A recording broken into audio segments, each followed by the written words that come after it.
and unity.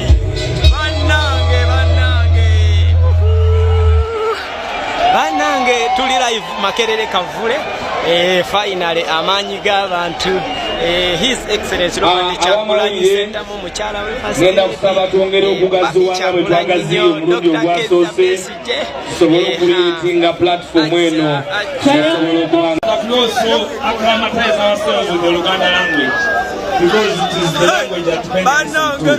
You're most welcome, Mr. President. You're most welcome, Dr. Takikiriza. You're most welcome, the First Lady. You're most welcome. You're most welcome, the Senior Citizen, Honorable Miriam Atembe. You're most welcome. You're most welcome, the Lord Mayor Elias Lukwago. You're most welcome. You're most welcome, the Secretary General of the Forum for Democratic Change, Kayanja. You're most welcome. You're most welcome, the Deputy President. Myaka 3 mupangisa we mubeera we mukolera eggwanga lyonna mwali fula lya buvuyo gwanga lya kupangisa bupangisa kunyaga myaka 3 ekibiina kiina ekitebe ekifo ekiri mu yiika kumpi 8 ku 10 e Kampala wano kibiina kya myaka 3 ekyo kikulaga enkyukakyuka kitegeeza nti Kyagulanyi n'akwata eggwanga lino emyaka 10 bwegiti Uganda esobola okubanga egoba Dubai egoba ensi endala ze twegomba olwaleero enkula y'omutwe yeekulaga ensanirira myaka 38 ekibiina kyennyini ekikulembera obuyinza tekiina kitebe tekiina kifo wekisiŋŋaanwa kabiina ka munkwawa bwe muvaawo mbwe tuli b'amaanyi bantu mmwe mufune ekyokuyiga ono tutandise okulambula ekitebe President Robert Kyagulanyi Center mukyala tuzimbe ndabana yaleese America mu ggwanga Uganda olowooza nkulimba ono fraka senteza bamutta bamukyala ali kulambula ebusega emmotoka y'amagye yamulinnya n'emutta ono Rita Nabu Kenya n'epondoka ya polisi yamulinnya n'emutta twamuziika kibuga ono Kibalama bamuwamba kati myaka 4 tetumanyi wagyali ono Yasini Kauma bankuba amasasi eri mu Arua yangu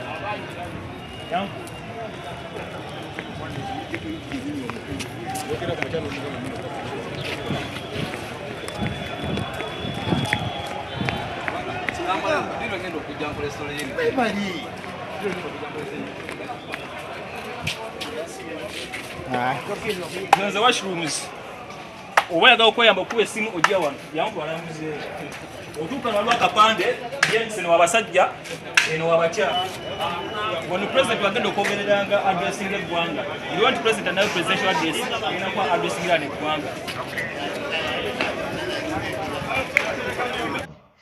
ne bana Uganda banyonga mwogera ku headquarters za NUP mosonga bamuli mu complaininga nti plan gye baatulaga si ekizimbe kye bazimbye osanga yingine yakola ensobi nenga tonnabuuza plan eyo banga tonna complaininga soka weebuuze ettaka lye bazimbyeko ekizimbe ekyo oba ekyapa kiri mu mannya gaani awo tuveewo wona amanya nyini ttaka eryo n'ekyapa amanya ge kirimu awo ojja kuddamu okomplaininge awo tuveewo era abamu badde muli mu compared contrast nti NUP yakamala emyaka 3 mu byobufuzi eyina ekitebe kyayo ezimba ekitebe ekirungi amatobuta ne NRM yakamala emyaka 35 nti nno oluusi terina kizimbe terina kitebe oba ekitebe kyayo kikadde kizibu nenjagala okukujjukiza nti UPC yesinga ekitebe ekirungi n'ekyebbeeyi mu Uganda n'obunene ndowooza ate nga kiri mu kibuga wakati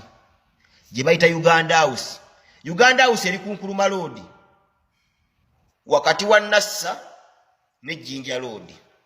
Uganda House weri Uganda House bye bizimbe ebimu mu Uganda ebisinga ebbeeyi n'ekitebe kyaki kya UPC ne buno obudde bakitundira mawulire makadde. Lwaki nkugamba ensonga zino nti omuntu yenna alina singa okeera okwesimba okuba president main objective yo ebeemu kukwata ntebe ya ggwanga genda mu State House si kuzimba bitebe kyova olaba buno obudde Museveni atufuga yagenda mu nsiko n'awamba obuyinza n'agenda mu State House. Teyasooka kuzimba kitebe, asooka anoonya obukulembeze nedda. Ne Idi Amin abasinga gwe mutendereza talina kitebe teyaleka kitebe kya kibiina kye. Simwe bali alina n'ekibiina. Kitegeeza ki? Tino omuntu wa independent mu Uganda asobola okuwangula obukulembeze n'agenda mu State House nga talina kitebe. Kitegeeza ki? Mwenna aba NUP abali so excited olw'ekitebe ekyo.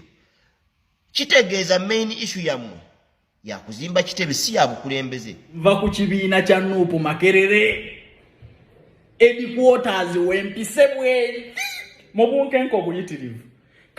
Kayanja nkanka naye nfunye obudde obwentegereza n'obufuna information gwe neetaaga ku kibiina kya NUP Makerere.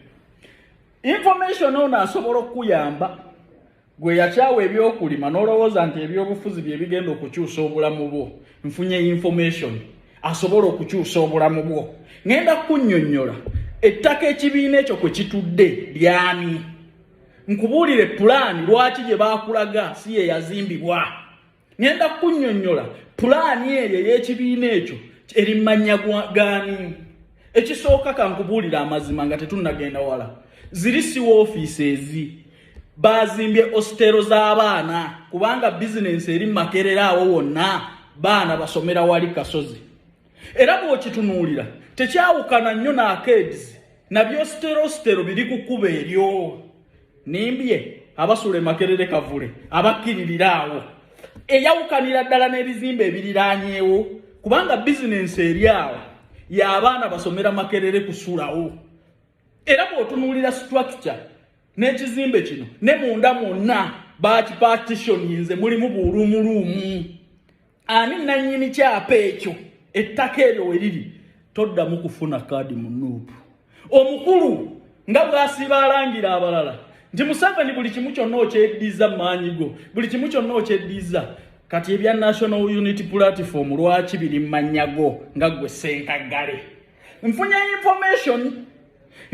information nti sente ezo zaviira ddala wa Museveni ezazimba akazimba ako.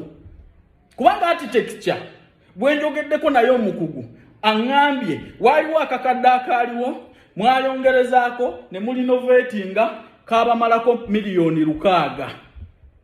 Mwe mu budget na buli kimu kyonna mulaga abantu nti akazimba ako kazimbibwa biliyoni 8. Ne bassebo ne bannyabo biliyoni 8 ziyinza okuzimbibwa kana akazimbe. Wano wonna solooza aseetingira baana be agenda kkeera olunaku lumu agende mu kiri ekizimbe kye nabagamba kye yagula mu Amerika. Abagenzi ebyobufuzi mbikooye n'ekibiina kijjewo ofiisi mu kizimbe kyange naye nga ssente zino baŋŋambye nti zaavudde wa mwami Museveni. Ono ye dikiteeta gw'ovuganya n'ozimba ebizimbe n'ogula ebizimbe okumuvuganya obuvuganya bizinensi kubanga alina bannayuganda abadongo abalowooza nti ebyobufuzi bisobola okukyusa obulamu bwabwe kati asobola okukozesa buli kadingo yenna. Bizinensi ze zitakola ku Uganda ebulidinga yaggyewo biliyoni 8 zagamba ze yazizimbisiza kali akazimbe akali waasi miliyoni 600. Ate ako bw'ojja mufe babulooka b'amataka 450 tukakuwa 450 naye olwa value y'ettaka tusobola okukakuwa ku miliyoni 600. 40 musajja amujja amaze mbufuzi kuba si bukulembeze. Mu myaka eja 40 alagawo kiye kikyalagawo. Kale naye ave atuwa edikota engai nti atugambe yenoze gye nazimba gye nateekawo tagirina. Gyayina oba gye balinawo bapangisa mpangise. Ate nga nayo terabikako erabika bubi. Lwakubye enkiiko ng'alabira ddala zeetaagisa agenda eri lwakitula ku faamu ate nga ne lwakitula ku faamu si wawe. Nawo yawambawo obuwambi. Yamala kutta abantu okubeerawo. Ne mu refugee camp Entebbe mwali si wawe era tewalibeera wawe. So muŋŋambire nti essaawa yonna Entebbe yagiremera twagimulekera kuba eyo yajja nga yagenda gifiiramu. Abeere n'Entebbe tetumuganye. Wabula ate namwe be bakozesa mwenna. Kubanga kino kijjukire era kikkirize era kitwale nti Kyagulanyi gye buva ne gye bulaga ye soosiyo kwolya.